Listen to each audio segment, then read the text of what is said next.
right, good evening, everyone. I'm going to call the meeting of the Parsippany Troy Hills Board of Education to order on July 25th, 2024, in compliance with Chapter 231, Public Law 1975, entitled Open Public Meetings Act. Adequate notice of this meeting has been provided as specified in the Act in the following manner. A meeting notice was published in the newspaper and on the district website on January 17th, 2024. In addition, the notice of the meeting was posted at the municipal building, in the schools, and a copy of the notice filed with the township clerk and transmitted to other newspapers on June 19th and June 27th, 2024.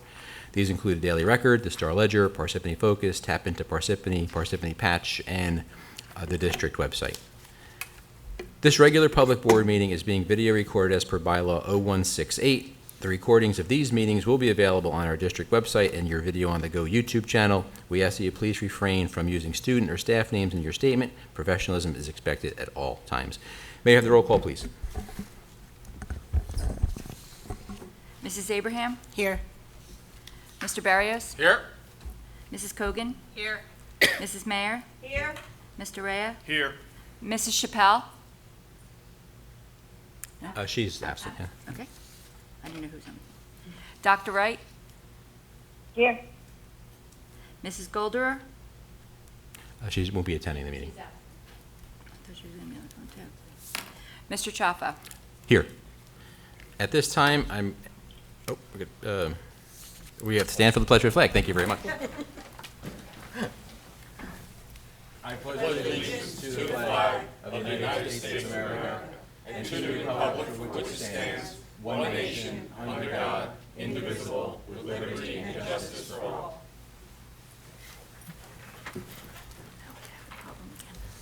All right, we have no student committee reports, and at this time, we're going to suspend tonight's regular agenda and allow for the presentation of the 2023-24 graduation results for Parsippany High and Parsippany Hills High School, including our New Jersey graduation proficiency assessment. Pardon me. Before we start, Nancy, I'd just like to take a moment. We had a tragedy occur in Parsippany a few weeks ago. We lost a young man to just a tragic accident, and I'd just like to have a moment of silence to honor his memory.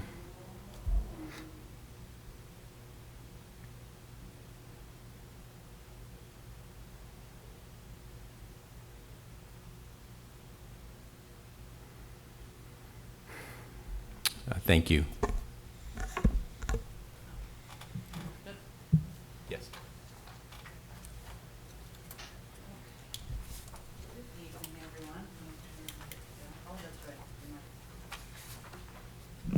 See, Brian, I forgot. We talked about it. You were wary of trusting me with that, rightly so, apparently. Let me just make sure I'm good here, because this is a new clicker, Joni. The side? And that's not going. Mhm.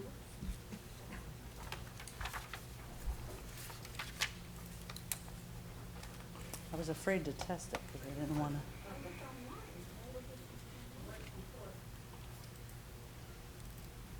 You want to click and then we'll switch? Okay, so good evening. It is my pleasure to be here to talk to you about the New Jersey GPA, the Graduation Proficiency Assessment that our juniors last year took, class of 2025.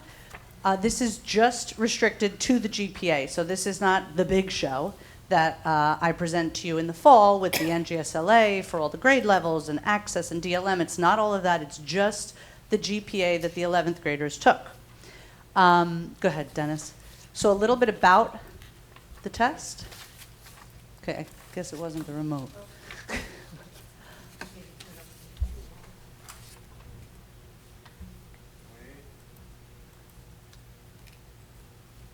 Perfect. Okay, so about it. As I mentioned, it is a grade 11 test, grade 11 only, in the same two areas that NJ Ask is, English Language Arts and Mathematics. There are only two proficiency categories. A student is either graduation ready or deemed not yet graduation ready. It began as a field test in 2023, some of you will remember, for the class of 2023, I should say. And now for the classes of 2024, who just graduated, and 2025, who this year will be seniors, it is a graduation requirement. The NJDOE has not gone farther than the class of 2025 to say what the requirements will be, but all signs point to it will continue for the next set of classes as well.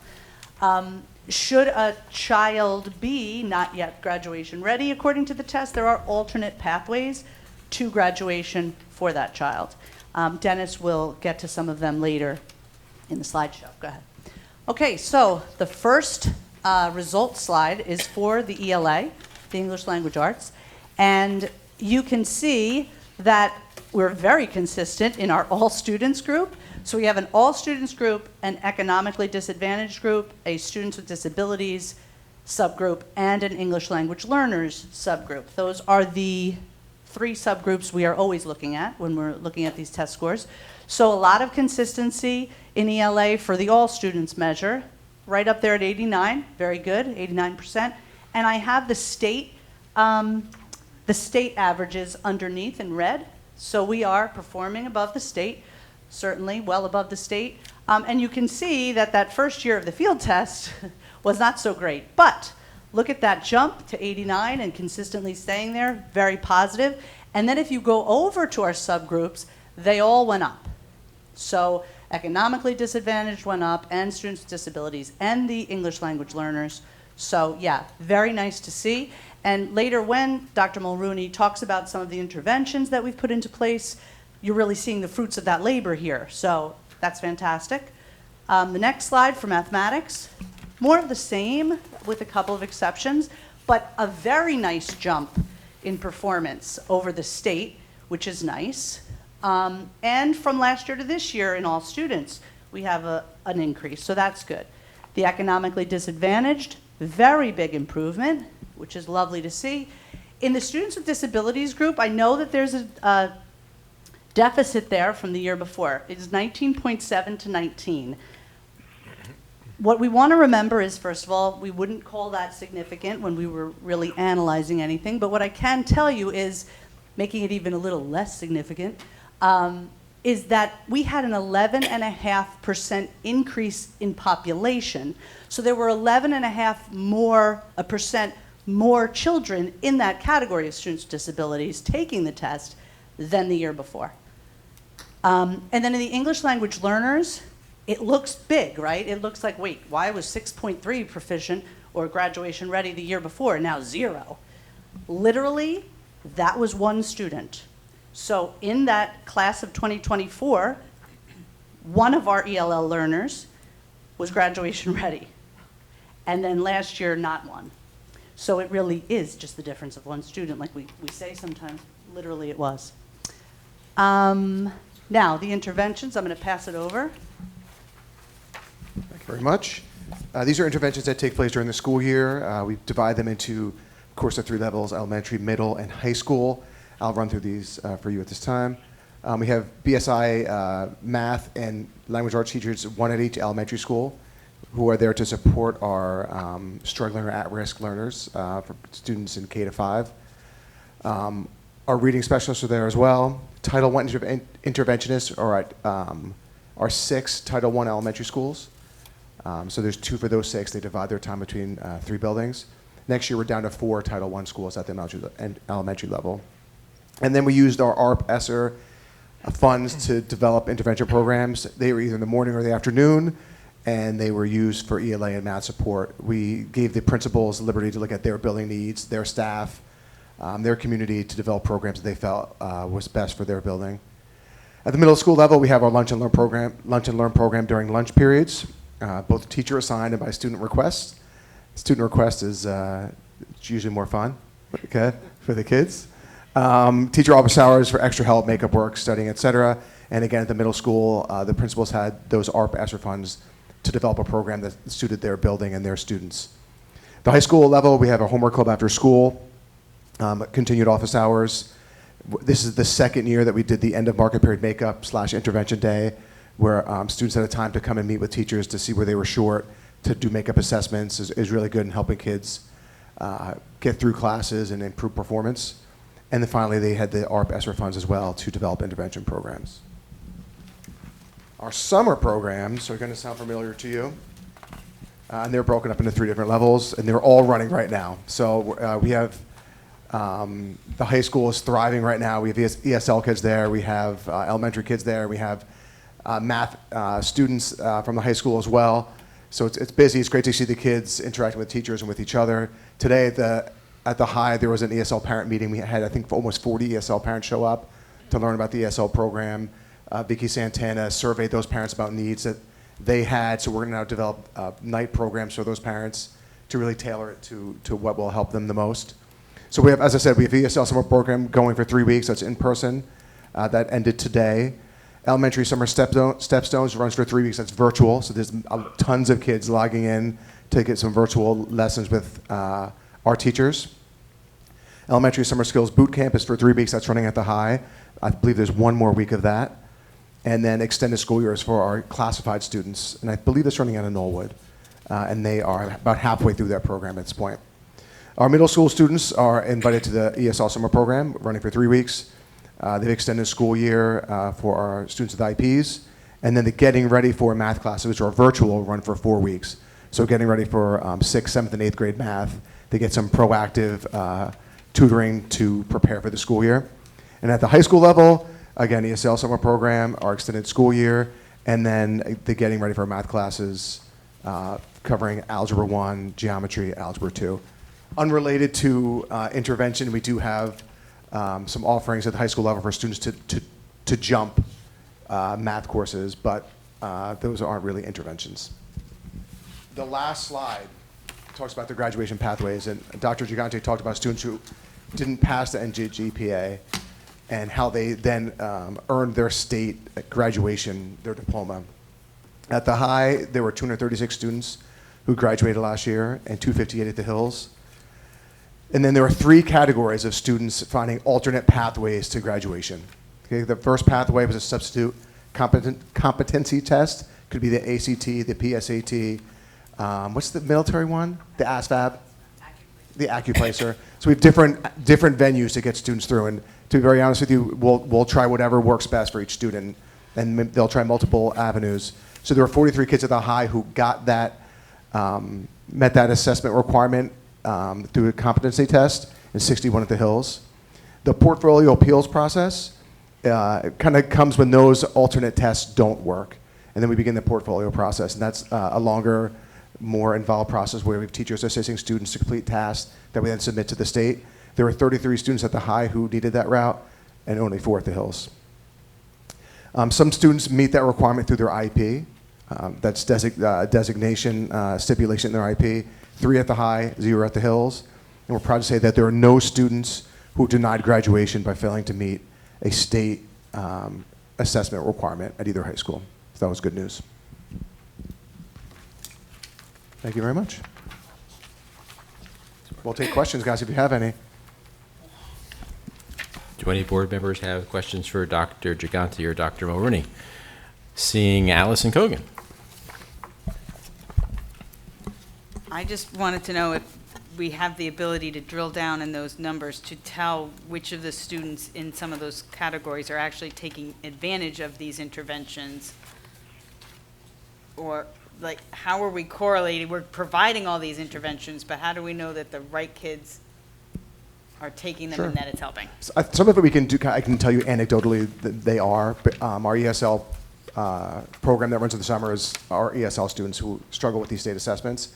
The summer boot skills camp for elementary students are kids who we've identified as at risk, either through state assessment scores or their class scores, and teachers and administrators recommend those. So a lot of those students are the ones that we need to be taking this course. We could drill down further and see. Yeah, I mean, we could correlate that on spreadsheets, but I was going to say too, you know, I know how we choose those kids for some of those interventions, and this is part of our standardized testing is always part of how we identify the kids. So, yeah, you could, and I think we already kind of do, but we could.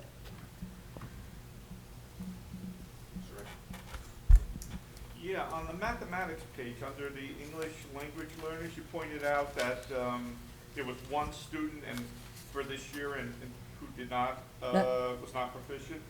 Now, Let me just. It was that in the year we had 6.7 proficient. That was 1 student. And then that was proficient. And then this current class of 2025 did not have that one, no one was proficient. So that's why it went Okay, down. all right. Yeah, yeah. So there must have been like at least like 20, I don't know how many students, it must be at least 20 students. I each do, year. 16 and 18. 16 in 2024 and 18 in 2025 class. So I know I think I know what you're saying about, it has to have at least 20 to count Yeah. when we do the subgroups here. Like to get But- 5%, like if one student passed, you'd need at least 20 to get. Yes, but for those percentages, they don't only do the 20 on the graduation assessment. They do that on the NGSLA. The subgroup has to have 20 or more to report it out to us, but Okay. not on that. Okay, So all right, you're right to think that. Your line of thinking is right. very good, thanks. Sheetal. Thanks. I just had a couple of questions. On the ELA and the mathematics, I know you said the state broke it down by all students, but do they break it down by subgroup No, they at only all? give you the all students for the state. Is that something people request, or? I don't know. Okay. I know they're probably reluctant, but, because Probably. all of us in all of the districts have much lower numbers in those subgroups, so I'm sure the Probably. state Yeah. has even lower. And for the NGSLA, that seems a lot more relevant, Yes, yeah. as opposed to GPA where it's graduation. It's like It's just one and GPA, done. You yeah. either are or you aren't, yeah. And then in the mathematics, you said there was an 11% increase in the population taking a Yes. test. Class la- of in class of 2024 to class of 2024. 2025, 11.5% more students in that category, yes.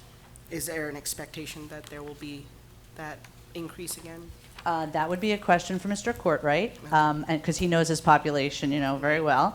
So I don't know, it's just whoever it is in the junior class this coming year, that's Yeah. what it's gonna be. Okay. And then just a really quick question. Extended school year for elementary, was it Lake Hiawatha or Knollwood? I think it was Lake Hiawatha Lake Hiawatha? because my son used to. We vary location every year. Oh, okay, because it's they- been they Lake kinda Hiawatha lock the for, building down for the month of July, so the custodians can't work. So we kind of. oh, I was just curious because Suffering. it was Lake Hiawatha for the last few what? years, so I thought maybe they It is just, Lake Hiawatha. yeah. Is it going off this year? Okay. Yeah, and I think the extended school year is ending tomorrow, right? I'm going to trust you. Yeah, because my son We have a is, lot of programs going on. I think Mrs. Mayer has a Thank you. question. Yeah, thank you, as usual, for these great presentations. Is there any way to, I guess, to measure how effective our summer intervention programs are? I guess we have to wait for the testing when they get back into school. I mean, it would be kind of neat to see the kids that took part, how did they fare? Did this really have an impact on them? I think that's what we can look at.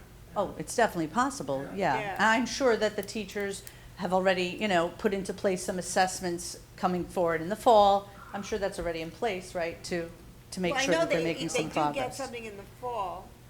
I mean, our own, Oh, that- like yeah, our okay. BOY, MOI, Right, EOY. right. So those benchmarks are there to see how those students have done. Yeah, I'd in be the- curious to see how, how positive they took this experience, and if it was really worthwhile. Well, I'm sure it was, but, Anna Marie Russo loves Yeah. that type of thing. I'll talk to her about it. It could be interesting. yeah, Yeah. thank you.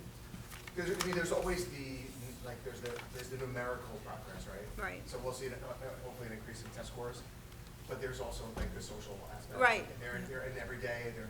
And their on self-image screens, yeah. aspect, Yeah. So there's two sides of it. and they're feeling better because they're more competent. So I think there's a whole lot of stuff that's involved in that. Good. And maybe the lack of regression, like even Yeah. if the Yeah, test the score summer stays slide. the same, it would have gone down if they hadn't Right. gone there. Yeah, just a thought. Mr. Raya? Yeah, on the English page in 2023, I guess as an aftermath of COVID, the scores were much lower, 41% of Parsippany students were proficient or graduation ready, I guess.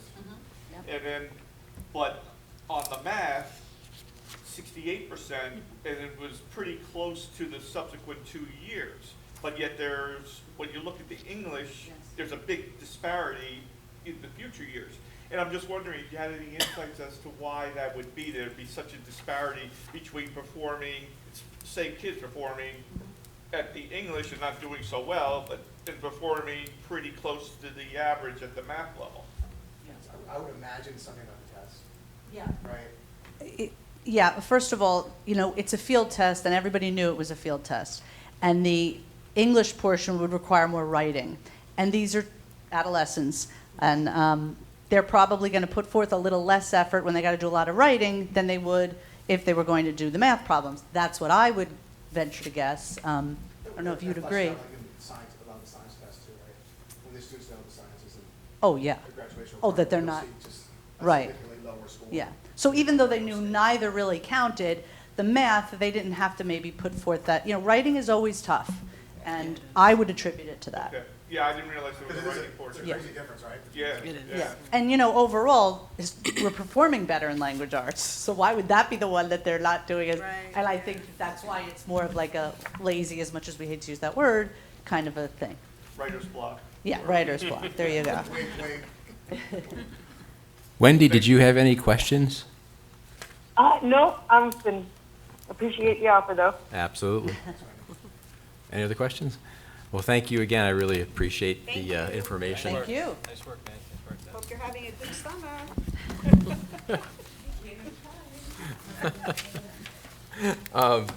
Is there any correspondence to come before the board? No, there's not. Thank you. Is there any unfinished business this evening for the board? Seeing none. Okay, we have committee reports, and I think we have a fair number of reports today. We'll start from my left with Mr. Rhea. Okay. Finance Committee met tonight, consisting of Mrs. Abraham, Mr. Choffo, Dr. Sutter, and Mrs. Tedesco. And we went over a couple of things. One of the items of interest was the audit update. The audit has, some of the audit procedures have started, some of the sampling for transaction testing, and we'd like to get it done earlier than last year. Also, we raised the issue of offering some type of financial, or developing some type of financial literacy or education to board members that might request it or might feel more comfortable if they had some access to additional knowledge. Some of the topics that we talked about, and we're going to probably think about adding to it, are the budget, the year-end reclassification of funds to various general ledger accounts, the fund balance, and the approval process. So this is like a way to empower all board members who maybe finance isn't like their strong point, and if they would like, we can arrange to develop like some specific topics to talk about. Yes, Judy. I think I even let you know that I know New Jersey school boards had a webinar devoted to how to read, the financial, all the columns and all the things. And it was really, I watched it. It was really very useful. So it's just something to think about. It's just a webinar. You could just plug in and watch Yeah, it. and they can access that through the NJSBA website, go into the training Yeah, tab I at the upper forget, right-hand corner and I see watched the it, program. I guess, last year. Yep. I'm sure we could find it. Yep. Okay, and thank you. I didn't realize that. Yeah. That's helpful. And that's it. That's all I have. Any questions for Mr. Rhea? Okay, thank you. Judy, personnel? Yes. I will give the personnel report because Mrs. Chappelle is not here. We met on the 18th. Present were Mrs. Chappelle, Mrs. Golderer, by telecom, myself, and Mr. Ricker. There were matters discussed, confidential district personnel matters. The second one was the review of job descriptions, the lead behaviorist and the CST PPS liaison. And I think the reason I think that these job descriptions were tweaked a little bit was to help Keith manage all that has to be done. These people now report to Keith, and it takes a little off of his tray. where am I? School security officer, we were told about that. There is another one coming at, right, a class 3, I believe. Yeah, right, at the highs. Senior internship stipends, for a good reason, they have to be increased because of the number of participants, which is always a good thing when the program is so successful. Assistant BA, with the exiting of Sue, there was a call to have interviews for potential people, potential whatever.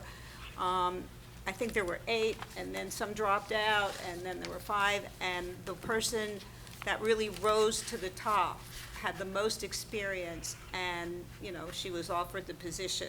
And I think she was very well thought of in her former district, and the reason that she would make a move is because of geographically, it's easier for her to commute from home to work. So, you know, they were sorry to see her leave, according to Mr. Ricker. So, yeah, it was a good meeting, really good meeting. And that's it. Thank you. Any questions for Judy? No? Okay. Allison, did you have a report? No, not this evening, right? Thank you. We will go to Sheathel. Thank you. Communications met yesterday. Present were Dr. Sutter, Mr. Rea, and Mr. Choffo. We discussed the pilot communications and the Eastlake warehouse, and Mr. Rea and Mr. Barrios were able to attend the planning board meeting on Monday, July 22nd. We also discussed the outcomes and discussions surrounding the pilot and how Eastlake Elementary School could potentially be affected by the warehouse or apartments, and the number of school children that could impact the district. Eastlake was further discussed. We talked about how it was discussed in February 2024 with the developer, and the town had recently informed us about the ongoing plans more as a courtesy. Concerns included environmental impacts, water runoff or flooding, sound barriers, etc. We have continued attempts to negotiate with the mayor and town council in good faith, and the plan to send a weekly certified mail letter to the mayor. It has been more than 2 months since the last in-person meeting with the mayor, and there's still much to discuss regarding not just pilots, but also capital projects, shared services, etc. In addition to that, we also discussed the Chinese Cultural Exchange Program. It was mentioned and discussed, again, about the Exchange Cultural Program in the past, and who was able to participate, and the general consensus of the program. A number of students were recently in town visiting the mayor's office, which many probably saw the pictures and write-up on social media, which was what prompted the discussion. Thank you. Thank you, Sheathel. Any questions for Sheathel? No. I have a couple of things, some under new business, but I'd like to address the Lanadex warehouse, being you brought it up in your report. It appears that there is a misnomer, that there's misinformation being provided to the public that the Board of Education somehow endorsed or approved the plan to redevelop 20 and 30 Lanadex from commercial office space to warehousing. And I just want to go through a couple of facts and my conclusion on this. On January 19th of 2024, the developer's attorney, who was developing that property, sent an email to the board attorney asking to meet regarding the proposed warehouse at that site. The developer, quote, wanted to reach out to some of our neighbors, including the BOE, to provide a private presentation / briefing of the project so that the BOE can see and comment on the site plan, unquote. I don't know if the developer reached out to any of the other neighbors in the area. I'm not aware that happened or not. On February 9th, a meeting with the developer was held, and in attendance at that meeting were Dr. Sutter, Mrs. Tedesco, our board attorney, Kate Gaffilan, Vice President Golder, Mrs. Kogan, Mrs. Chappelle, and myself. Representing the developer were the property owner, the attorney, an acoustical engineer, and a wastewater engineer. The developer, in a meeting that probably lasted about 90 minutes, presented the site plan and solicited input from the experts who were in attendance. Board members and administrators asked questions, and a great deal of time was spent on flooding, noise, and pollution that might be generated from an operational warehouse that was going to have trucks coming in and out of the site. Having some knowledge of site development, I felt that they did an adequate job on answering our questions and on presenting the site plan. Board members had the opportunity to ask questions, which a number of questions were asked, and the meeting concluded amicably. But I just want to make sure that the public knows, because I think that the mayor keeps saying that the Board of Education endorsed the plan and approved the plan. That's not the role of the Board of Education. Personally, I appreciated the outreach from the developer to talk to us as a neighborly gesture that this was happening. But the town knows what that area looks like. It knows it's to the south and to the west. There's a school, and it's very residential. To the north and east, it's more commercial. It was the town's decision to approve the site plan. It wasn't the Board of Education's. I guess the town could have looked to have something else built there. I mean, it's not going to stay vacant. It's not going to get plowed over for green acres. That's just not going to happen. The other options could have been more high-density residential development. It could have been light manufacturing. It could have been a number of different things. But when faced with 5,000 units and hundreds of new school children coming to the school district over the next several years, I think it was the consensus of the board and the administration at the meeting that more high-density housing was probably not an option we wanted to pursue there. Again, we appreciated, or at least I did, the input from the developer and the experts who were there. I think they did a very, very good job describing how sound was going to travel, how wastewater management was going to occur. Would Allison or Dr. Sutter care to comment on the meeting, as you were there too? No, I think that's a good summary. We were never asked for permission or approval. I took it as an informational meeting. And I think that they reached out to us as a courtesy, and we appreciated the courtesy to give us the understanding of what was going to go on there and give us an opportunity to answer questions. Correct. Which is what we did. Yep. Now, this meeting wasn't a secret meeting by the attendees involved. The board was briefed in closed session. In fact, a corollary, second time I used that word tonight, got to find another word, to the meeting was the exploring the possibilities of converting a commercial office building into a school. And I think we did with our architect and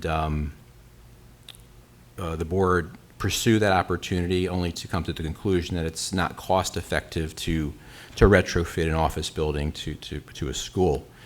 And again, I hope no board members feel that they weren't aware of this. There were a number of closed session meetings where this was part of the discussion, and then it morphed over into the office space discussion. But I just wanted to clear up, the fact that the board did not approve or endorse the warehousing in that area. We simply had a presentation by the developer who was going to present a site plan to the town that they could approve or not approve. We asked our questions, and we thanked them for their time. And that was fundamentally how that went. Any questions on that? Okay. Thank you. Mr. Barrios, policy. Thank you, Mr. President. Policy met on July 9th. In attendance were myself, President Choffo, Superintendent Dr. Sutter, Ms. Benos, Mr. Rea, Ms. Chappelle. We went over one bylaw and some policies. They're all listed on your sheet. We reviewed policy number 5410, promotions and retentions, and P5464, early graduation, and had additional questions, and we're going to hold it until the next meeting. I think we're also looking for some comments from board attorney on that. I believe they've already come back, so we may have already passed that point. The policy committee reviewed P2312 class size, and we agreed to put a resolution in to waive the class size policy of 25 for grades 1 through 5 for the 24-25 school year. Any questions? Judy? We're waiving that. What will be the cap? Will there be a limit? If we're waiving 25, so where will we go? I believe, and Dr. Suddy, you could probably address that. I think we would have to see what that comes out to, Mrs. Mayor. I can't make a decision on that now. I'd have to see what the class sizes are and where the overflow would go. There's a correction there. It's to waive the class size policy for grades K and 1. The other classes. Stay for your meeting C. I thought it was K through 5. K through 5? Yes. Well, what's on our Mr. Grayson. So it bulletin? only says 1 through 5. Yeah. Yeah, but what's on the actual bulletin? Yeah, K through 5. The K is- Yes, it's K through 5.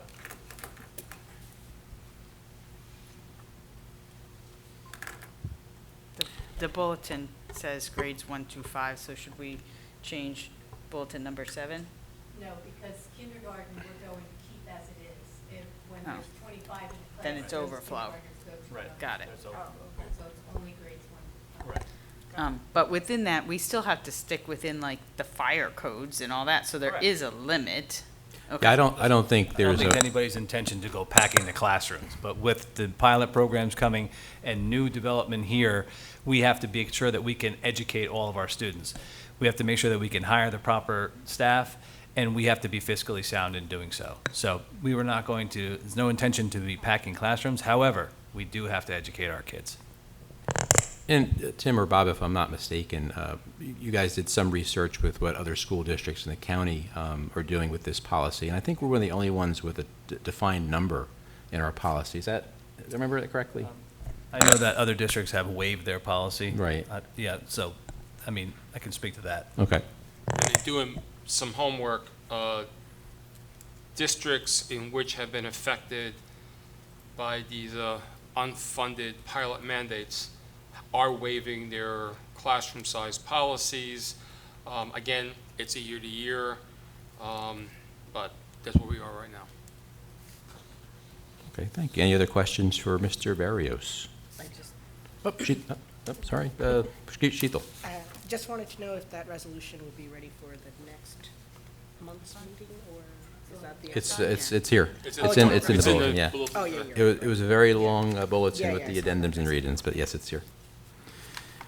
Yes, I just- Allison. I just wanted to make sure, like, the policies that are getting revised, none of those revisions actually change the day-to-day operations of what we're actually doing. Correct. Yeah. Okay. Thank you. Thank you. So I'd like just to update the board on an ad hoc committee that was held on July 17th. In attendance were Vice President Golderer, Mrs. Chappelle via telecom, Mrs. Kogan, Dr. Sutter, Mrs. Tedesco, and myself. The committee discussed next steps to continue to engage the town to negotiate pilot revenue sharing, the potential expansion of shared services, and how the Board of Education and the municipal government can better work together to serve the residents of the town. We have, either individually or through the district administration, reached out to the mayor to schedule additional meetings. And unfortunately, those meetings have not been scheduled yet, and we really have had no dialogue with him about scheduling that third meeting. We've had 2 so far this year. In an attempt to re-engage them, we're going to do a couple of things. We're going to send the mayor a letter, and we'll make this a weekly endeavor to ask for a meeting with them. It does take 2 sides to negotiate a topic, and we cannot move forward without working with them. The committee also discussed various ways to communicate to the public the adverse effects of pilots on the district. And make no mistake that high-density residential housing, whether they're under a pilot or not, will impact the district with additional students that will require additional space, that will have operational expenses for teachers and resources associated with them. So we are going to ensure that our district website is updated, the FAQs that are there are updated. We will have some press releases that we'll put out, potentially board resolutions, encouraging the township to come back to the negotiating table. And you'll see there's a large poster board over there, and perhaps for the next meeting we can maybe put it on an easel behind us so that it's within the camera. I'm not sure if the camera can see that or not. To make sure the public's aware that the pilot issue has not gone away. The Board of Education has been silent on it because we believe we were making headway with negotiations with the township. Unfortunately, it does not seem to be the case any longer, so we will have to ramp up our communications efforts to ensure the public is aware of what's happening. The ad hoc committee also reviewed the latest demographers report, and the district administration is formulating a plan to address the increase in student enrollment that will occur as a result of these pilot projects over the next 3 to 5 years. Any questions on pilots, ad hoc committee information? Oh, okay. Are there anybody with liaison reports or any other committee reports? No? Okay, thank you. Okay, we have the approval of the minutes, executive session, and regular minutes of June 18th, 2024. May I have a motion, please, to approve those minutes? Shiegel? Jack? Roll call, please. Mrs. Abraham? Yes. Mr. Barrios? Yes. Mrs. Cogan? Yes. Mrs. Mayer? Yes. Mr. Rea? Yes. Mrs. Wright? Dr. Wright? Abstain, please. Could you repeat that, Wendy? Abstain? Abstain. Oh, she abstains, yep. Mr. Choffo? Yes. So, Dr. Sutter, we're up to the superintendent's bulletin number 1. Thank you, President Choffo. Good evening. Our Talented Artist Program finished its 2-week intensive program at our middle school. Student artists thrived under the direction of Mrs. Laura Rizzo and Mrs. Brianna Matarazzo. Our students were busy creating sculptures, dyeing paper, building personal sketchbooks, exploring mixed media and glazed ceramic creations. The program ended with the annual TAP Art Showcase, which highlighted incredible pieces of original art. Our summer has been extremely productive thus far. Our maintenance team has been extremely busy with summer facility upgrades at various schools. These projects include installation of new air conditioning units at the JRW, cable installation and running of wire, the removal of old vanities, installation of new sinks and vanities at numerous elementary schools, the refinishing of gym floors at numerous schools throughout the district, the milling and repaving of parking lots and driveway areas at numerous schools, the installation of new walking track at CMS, deep cleaning and floor refinishing at all district schools, and finally, our maintenance supervisor, operations manager, and interim business administrator and I are reviewing and preparing all buildings for the on-site QSAC inspections that will happen this year. I want to thank the custodial maintenance staff for their constant professionalism, especially during these hot months. They really have been great. Our summer programs have been running smoothly. These programs include extended school year, English as a second language, summer stepstones, summer skills boot camp, wide world of summer, getting ready for middle school, high school math, high school summer acceleration, talented art program, and our juvenile accountability leadership program. Our teachers and supervisors are busy with curriculum writing this summer. We have been adding the completed curriculums to the TLC summer agenda. TLC members have been provided with links to these updated curriculums so they can review them. Our HR department has been busy hiring staff as we prepare for the start of the 2024-2025 school year. Mr. Rickard has done a great job. Appreciate that.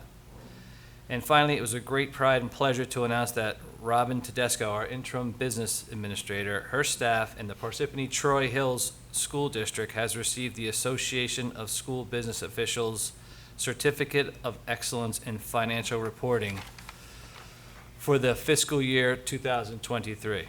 Thank you, Robin, for all you do. Thanks for all you do to make our district run so efficiently. Thank you. You can speak about the award more if you like during your secretary's report.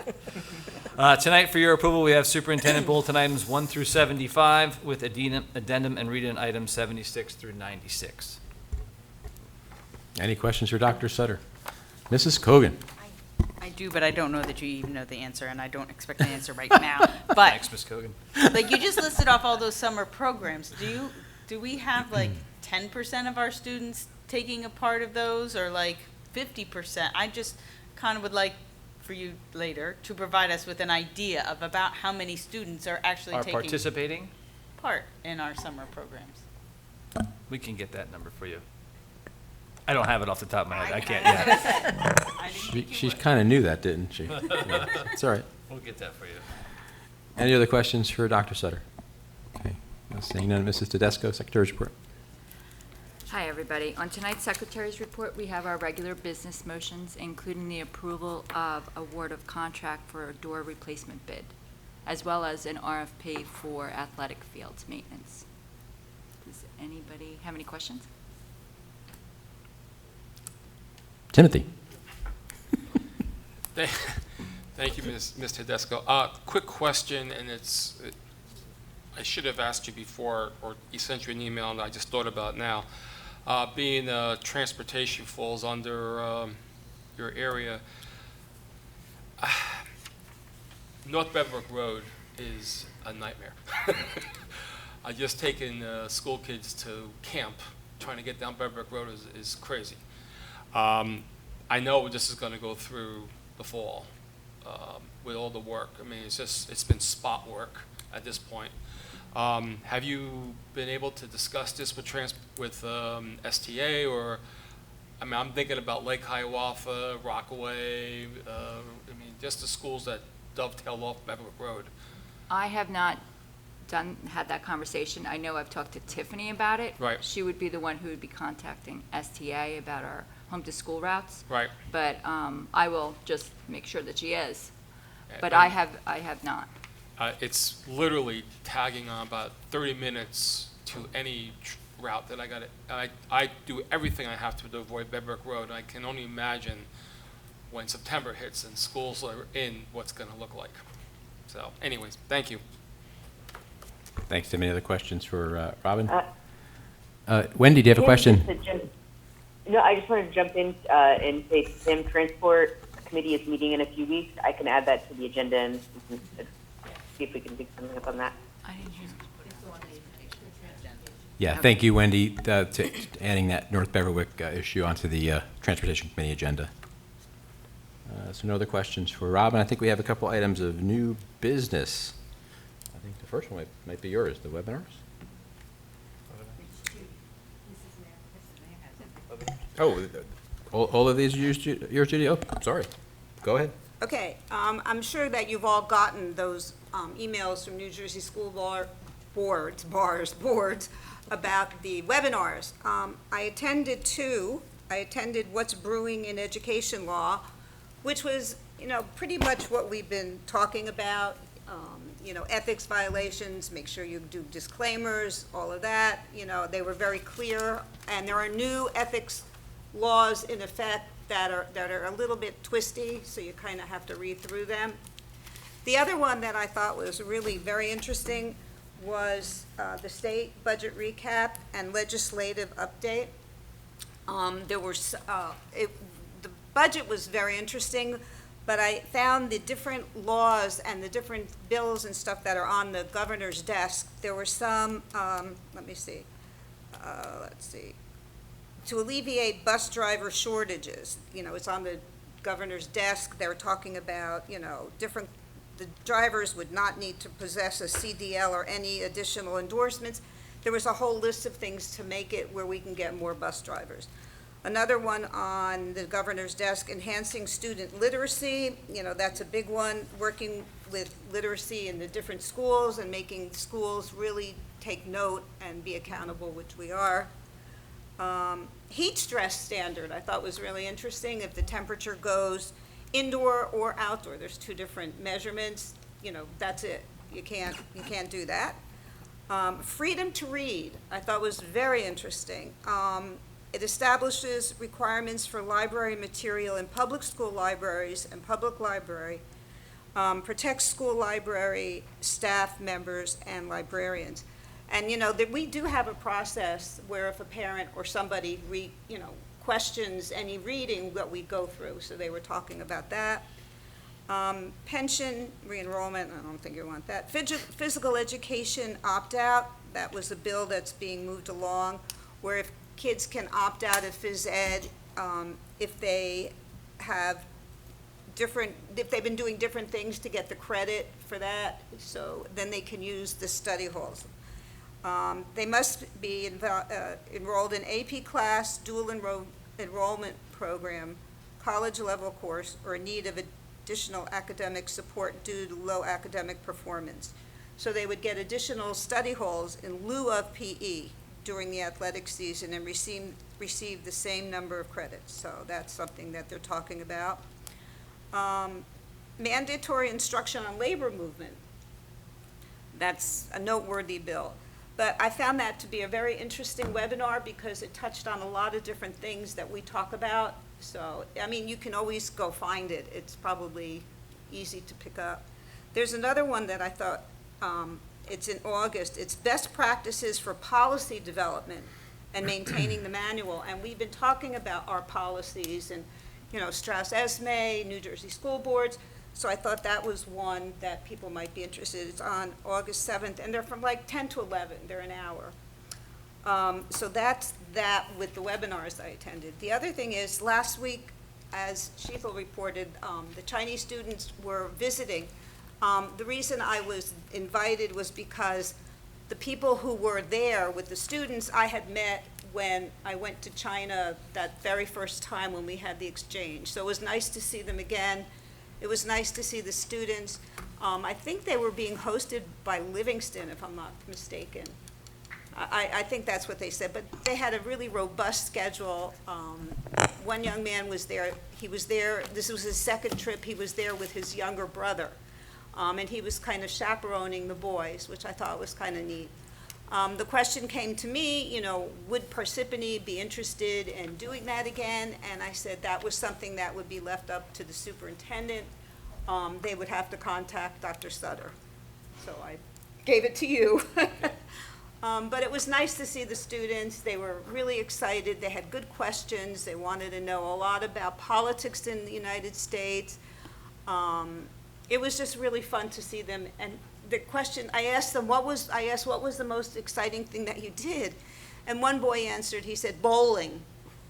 And I was thinking, oh, okay, good for you. You tried something new. So it was great. So just thought I'd let you know. And that's it. Any questions? I do have a couple of. Sorry. I do have a couple of comments on the Chinese cultural program. Yeah, I just need time also whenever. Oh, yeah, sure, absolutely, yeah. First, thank you for reporting out on that. I try not to be a negative person, generally pretty positive, but I do want to talk about this a bit. I believe the district is very accommodating to the mayor and to council people in the things we do. We invite them into our schools to speak. We invite them to our graduation ceremonies and give them VIP attendance. We allow them to hand diplomas out to people who they select. None of that's required. The district doesn't have to do that. But I think sometimes there's a perception that because someone's a mayor or a council person, they are above residents of the town. And they're not. When it comes to participation in the school's activities, they're simply residents like everyone else, and whether they have mayor or councilman in front of their name really doesn't matter, in my opinion. I was surprised, actually, at the Student Scholarship Award ceremony that was hosted in June, when after a particular scholarship was hosted, the mayor followed the lady up to the stage and gave a student a scholarship that was never approved by the board, never communicated to the board, Have no idea what the selection criteria was for that scholarship, but nonetheless, he did that.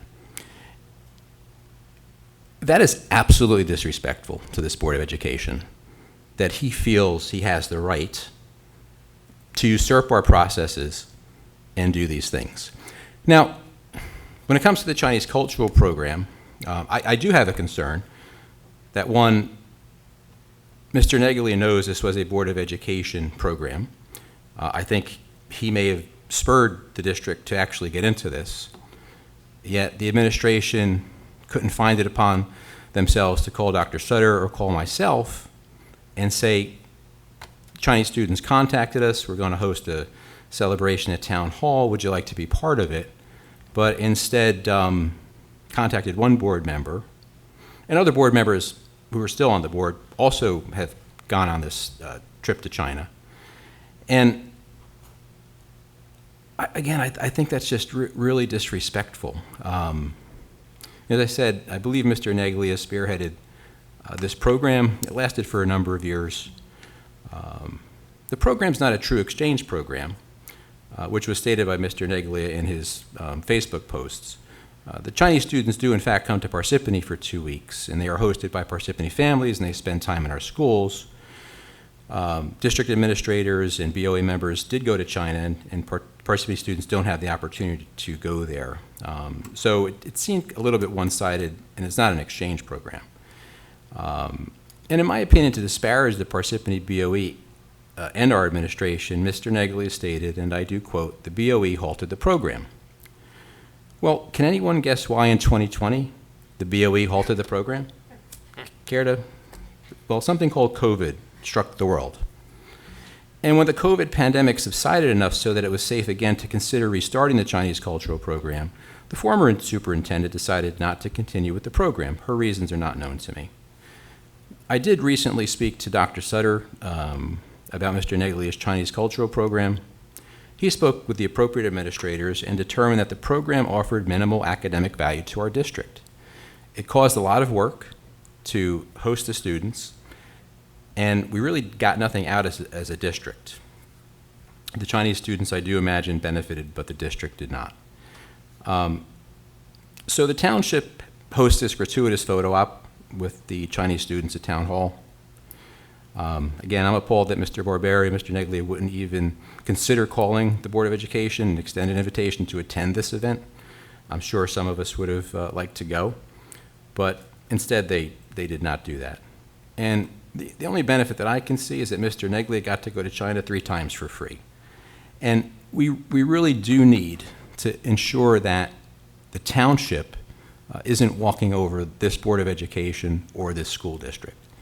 So I think henceforth going forward, if we have requests by the mayor or the council to come to invitation-only events, we really need to vet that request, because what I've seen the last several months is a total lack of respect for the board.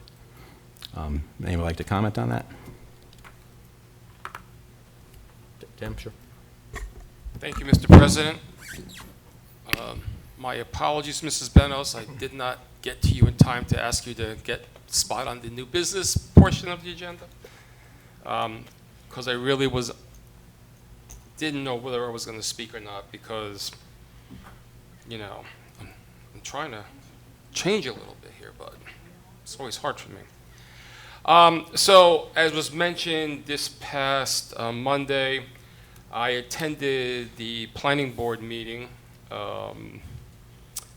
and happened to be in attendance was Mr. Rea, and we were there as a couple of Joe tax-paying citizens.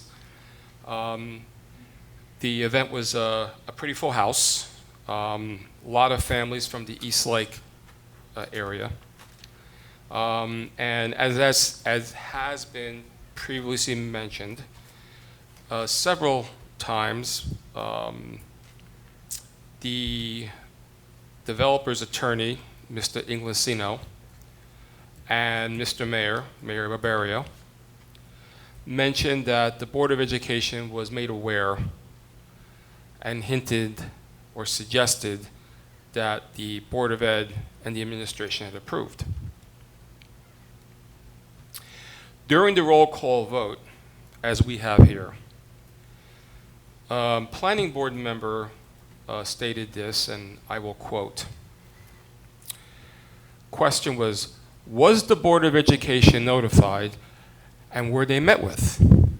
And if they were not, no one then came up and objected to any questions, any witnesses. They didn't make their concerns known today.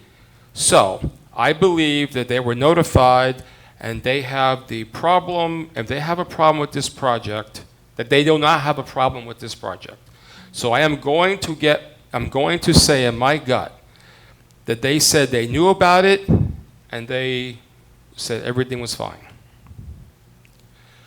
I cannot speak for anybody else sitting here at this table, and in my 60 years of life, I've noticed that I do forget things sometimes. I do not remember in any type of session discussing this other than what I learned when I did my role as liaison at the council meetings. They discussed it. But other than that, I did not, would not, and never would support a 24/7 active 27-bay warehouse behind a school. I don't care what the purpose is. And I do not buy into the scenario that there is only two choices. That's a false narrative. That a 5-story building instead of a warehouse, I don't buy that, not for 1 minute. During this session here, my colleague, Mr. Rea, who I have a lot of respect for, spoke as a private citizen. And like we all have to do whenever we speak, we have to give our disclaimer. Now, it's not a disclaimer that we made up or I made up or a board attorney gives us our disclaimer. And if we write a letter to the editor, or we're entitled to our First Amendment rights, but we do have to disclaim that we are on the board and that we are not speaking for the board, which was done. At the, not only, and the best part is that my colleague did not come up and have a, you know, I hate this idea, what are you doing? It was a thought of a different idea, a different suggestion, or something else to think about. And what I'm learning, unfortunately, is that you cannot have a thought. You cannot open up a dialogue. So the attorney, Mr. Inglesino, and the mayor attacked my colleague. And I was disappointed. So during the roll call, the mayor stated this: I do not have the luxury to say I am coming here as a private citizen. I am the mayor 24/7. That's how people look at it. I don't know how any other board in this town can actually say that, but I can't do that.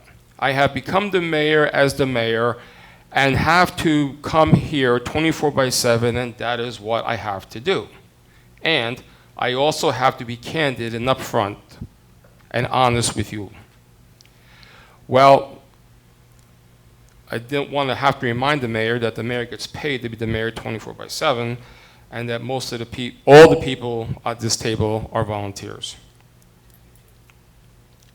I was disappointed at the disrespect to our board. Lastly, Chinese students. I went in 2018. What an experience. And the students that I met, it changed me, and just it's something that I don't think I'll ever experience again, at least not at that point. And then the students came back to New Jersey. Some of the students came back to New Jersey that winter, and I had one student stay with me, my family, for about a week. And to this day, we still communicate with her.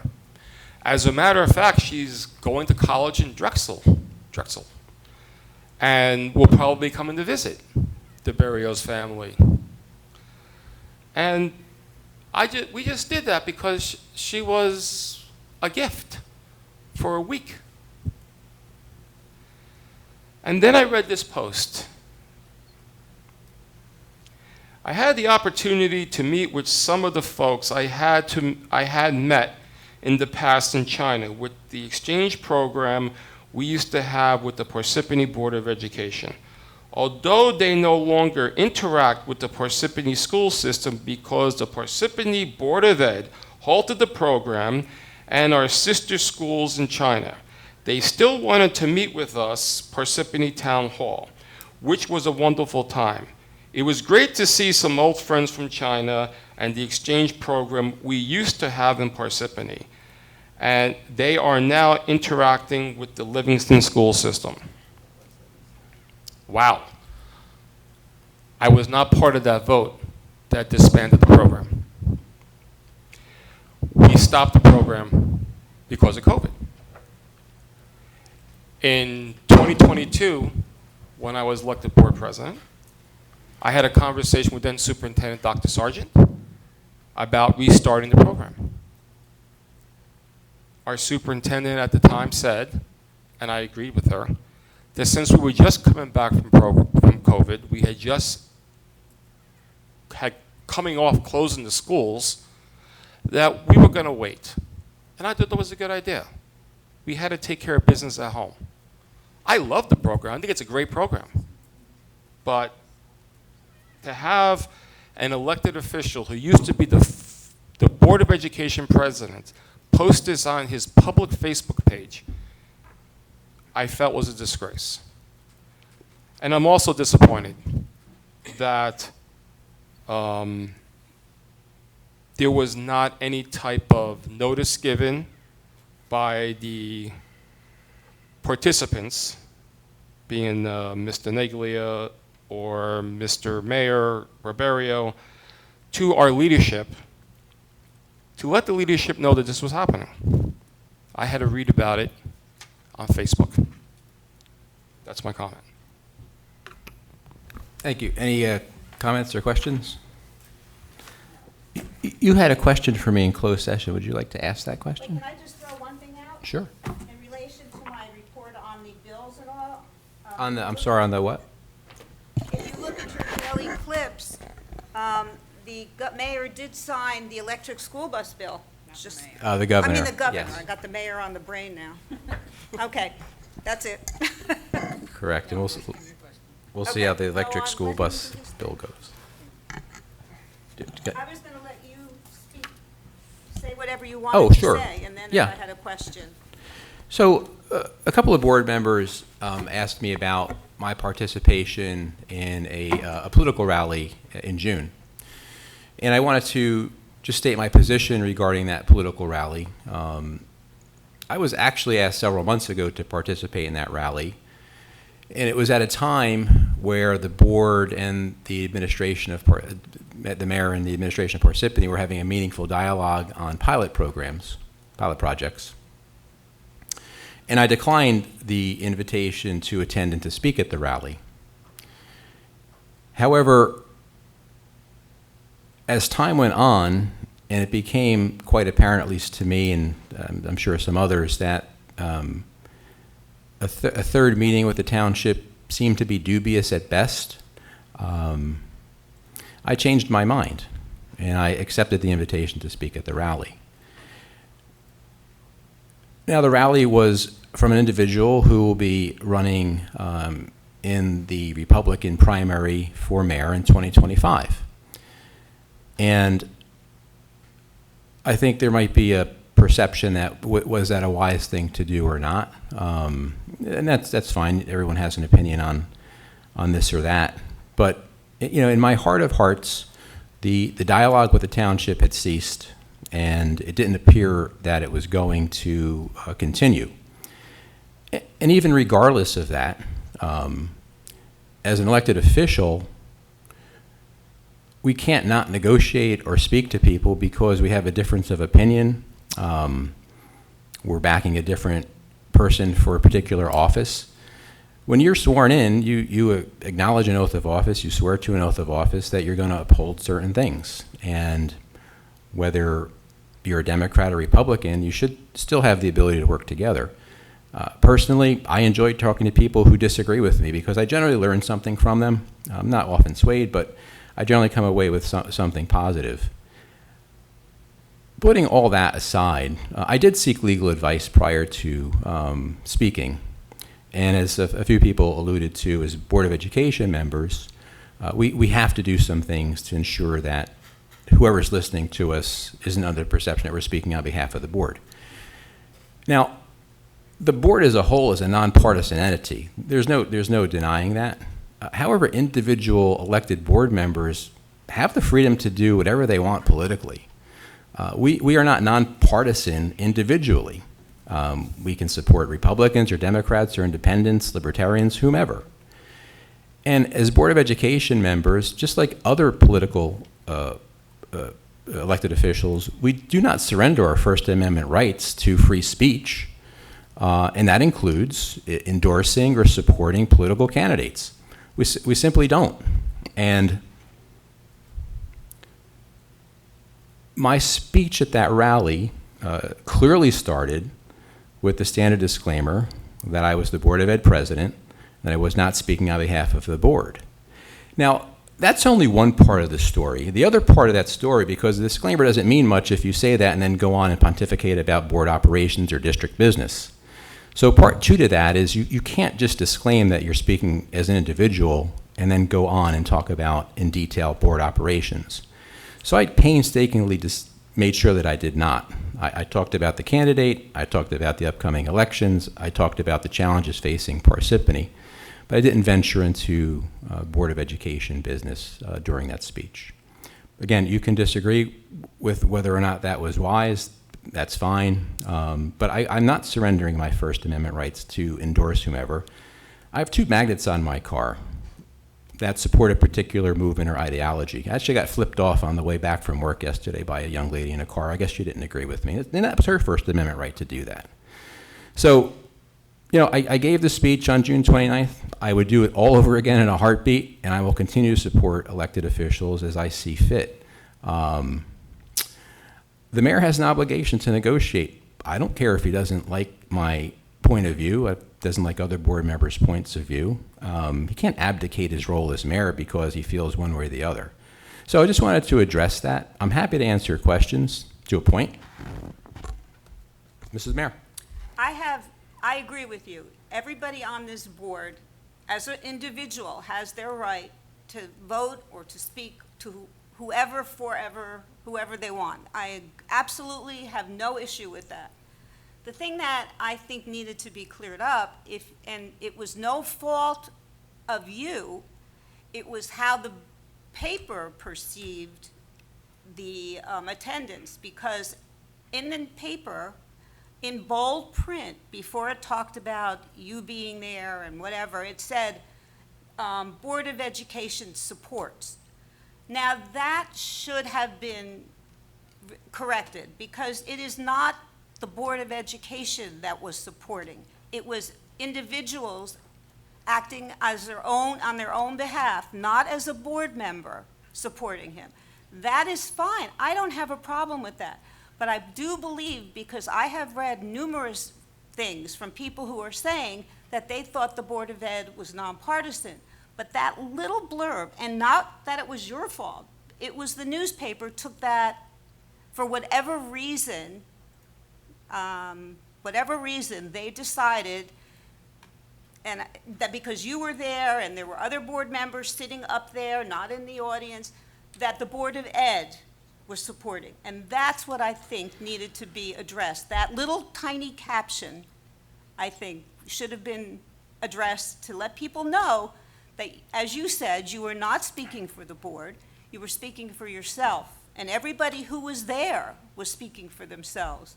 But that little bit made it sound like it was the whole board, And that's where I think the problem was.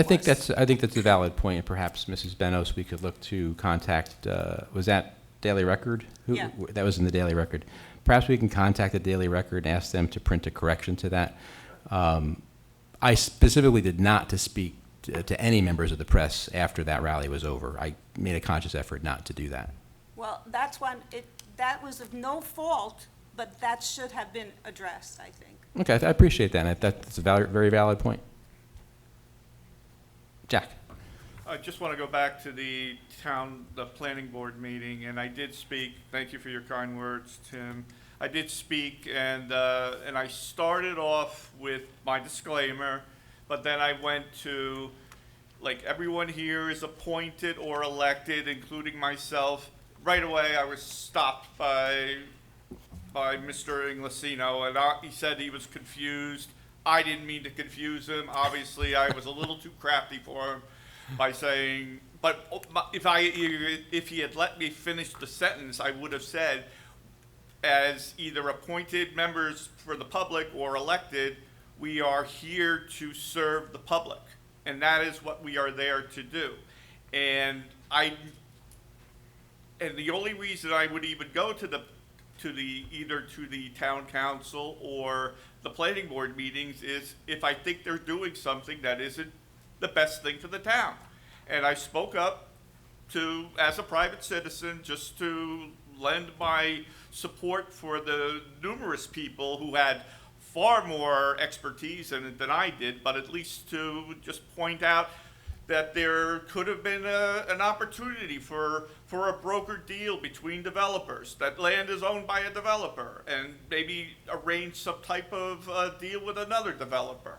It's, you know what, a lot of times they just pursue the easiest way forward, and sometimes if you come up and spend some extra time, and you can come up with a better solution that benefits the entire town.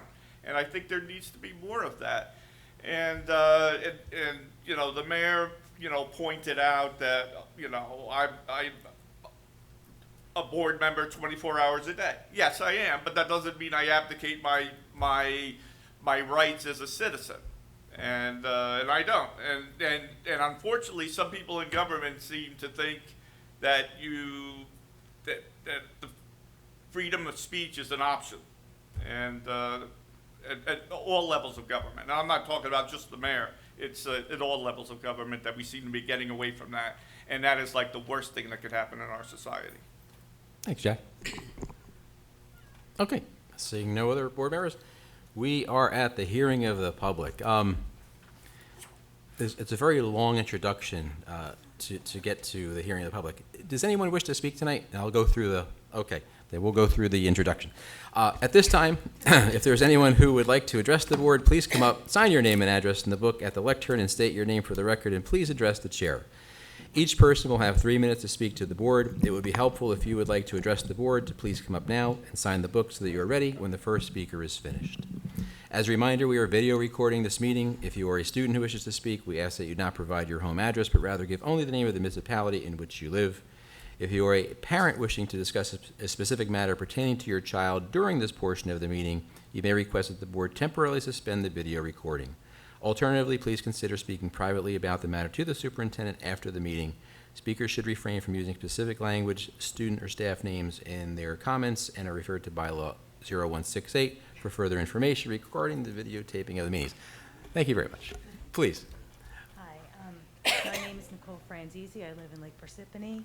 I attended the planning board meeting the other night, and I appreciated Mr. Barrios and Mr. Rhea attending the meeting and helping me out because I didn't have an agenda. I grew up in Parsippany. We moved here in 1970. I moved away, and I became a planning director. I have expertise in planning, site plan review, rezoning, watershed management, stormwater, you name it. I reviewed hundreds of site plans. So I will say that it is totally unacceptable that there were only 2 uses proposed for the site. It's obviously why that was done. But my main concerns after being at the meeting, I hadn't planned to come here, was listening to some of the mothers who had students in Eastlake School. A few of whom are significantly ill, immunocompromised, I don't want to say specifics, even though they said it in public, but I really don't want to do that. I would talk to a board member after, if that was okay. Unfortunately hadn't been aware of this development until recently, so when I went to the meeting, I wasn't as prepared as I wanted to be. But I will say that it was very confusing about what was actually proposed. It's completely inappropriate to have that level of industrial usage immediately adjacent to where children are going to be outside and playing. They talked about maybe the buffer will be completely removed between the two sites. I hope that's not the case. And there'll be an 8-foot wall put up or something. But I wanted to say that I wasn't aware that you had been communicating or sending letters to the town council. But before, I think they still have to have a final vote. I would request a few things. I would request that no buffering that was put there for a corporate park should be removed when you're putting that level industrial use there. All that green should stay, because it's pretty significant now, it's somewhat mature. None of that should be allowed to be removed. There should be outdoor air monitoring on the border of the site, as well as I would suggest that you put it in the school as well, because they'll tell you where it will travel or not travel. The same with noise. I would put up noise monitors as well, just to be on the safe side. But those are, I am concerned about the stormwater and the potential for spillage. I wasn't aware of any discussion about what kind of warehouse it was, what was going to be in the warehouse, what was going to be transported.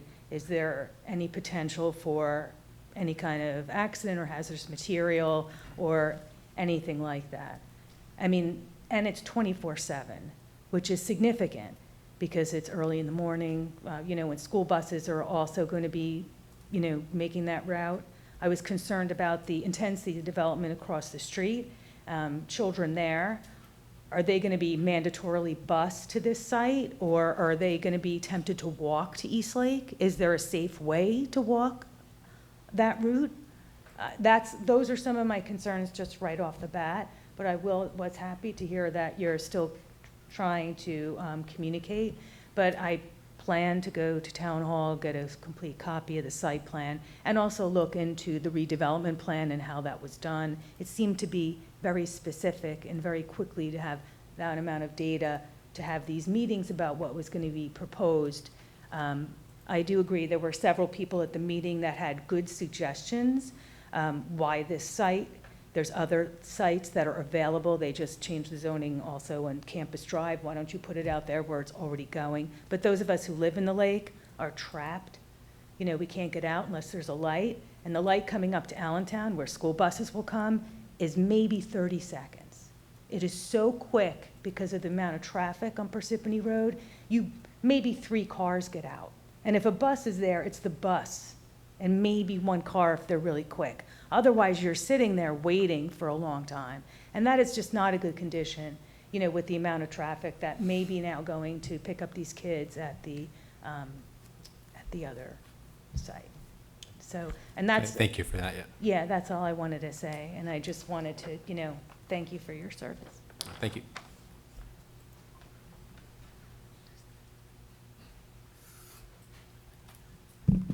Good evening, Matt DeVito, Parsippany. Just want to talk again about these Chinese student visit that recently happened that one of our former board members posted about. In these trips that were done, in at least one from when I was still on the board in 2018 and 2019, was reiterated multiple times by this gentleman, who would say that the cost was zero to the district. It was being financed by this Chinese TV station to bring people over to China to visit and experience China in that way. So there was zero cost to the district, which is fine. As a result, the board never had to approve anything in that regard for those things. So there was never any reason for us to approve or disapprove these trips. After COVID started and we went away from doing it, didn't want to come back, I understand that was all on the superintendent at the time, Dr. Sargent's decision, not the board's. Additionally, I don't see how, and I understand Mr. Barrios enjoyed his time there, and he himself learned there. I don't see how there was any real academic benefit for our own students in our district for these Chinese students coming here for only about 2 weeks, or conversely, our administrators and board members going there to China. Doesn't see where the benefit was for that. So to restart a program like that again, I don't see where there's benefit to our district for it. Additionally, as I was saying about cost, these kind of programs, there's other programs that happen in our district that the board never approves. Like recently in April, my daughter did a trip to Italy with several students from Parsippany Hills with 2 teachers, and that was never needed to be approved by the board because it was completely cost was done by the parents and the families. So there was no cost to the district in that way. This is just a slight example to that. Thank you very much. Have a good night. Thank you, Mr. DeVito. Do you want to address any? No, I think I'm Okay. done. Thanks. Thank you. I just want to thank you for the suggestions on air monitoring and noise monitoring. It's something we'll certainly look into. And again, I'll ask Mrs. Kogan or Mrs. Tedesco regarding the green zone.